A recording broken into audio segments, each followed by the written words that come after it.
Cook ചെയ്യാൻ വെള്ളം വെച്ചിരിക്കുകയാണ് ഗൈസ്. ഉണ്ട് ഇപ്പിയും ഉണ്ട്. വെള്ളം തിളയ്ക്കുന്നുണ്ട് ഗൈസ്. തിളയ്ക്കുന്ന വെള്ളത്തിലേക്ക് നമുക്ക് മാഗി ഇടാം. ഇപ്പി ഇട്ടു. ഇനി മാഗി ഇടാം. ഞാൻ ക്രഷ് ചെയ്യാതെയാണ് ഗൈസ് ഇടുന്നത്. ഇത് വലിയൊരു പീസ് ആണെങ്കിൽ ചിലപ്പം പൊട്ടിക്കേണ്ടി വരും. ഓക്കെ, പൊട്ടിച്ച്. ചെറിയൊരു പീസ് പൊട്ടിയില്ലാതുകൊണ്ട് ഗൈസ്.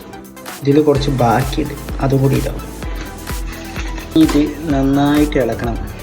നെക്സ്റ്റ് സ്റ്റെപ്പ് എന്താ വെച്ചാൽ നമ്മൾ ഇതും നമ്മൾ രണ്ടും അൺബോക്സ് ചെയ്ത് വെച്ചിട്ടുണ്ട്. ഇനി നമുക്കിത് മിക്സ് ആക്കാം. ഇത് രണ്ടും നല്ലവണ്ണം മിക്സ് ആയിട്ടുണ്ട് ഗൈസ്. നമുക്കിത് ഇതിലേക്ക് ആഡ് ചെയ്യാം. അപ്പോൾ നമ്മൾ ആഡ് ചെയ്തു ഗൈസ്. ഇനി ഇത് നന്നായിട്ട് മിക്സ് ചെയ്യാം. മിക്സ് ചെയ്യട്ടെ. ഫ്ലെയിം കൂട്ടാം. വേഗം അങ്ങനെ നമ്മുടെ 5 മിനിറ്റ്സ് നൂഡിൽസ് റെഡി ആയിരിക്കുകയാണ് guys. We got A problem guys.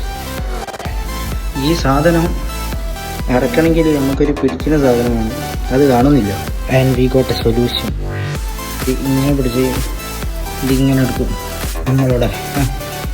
അങ്ങനെ നൂഡിൽസ് സ്പൂൺ എടുത്ത് നമ്മളിത് കഴിക്കാൻ തുടങ്ങുകയാണ് ഗൈസ്.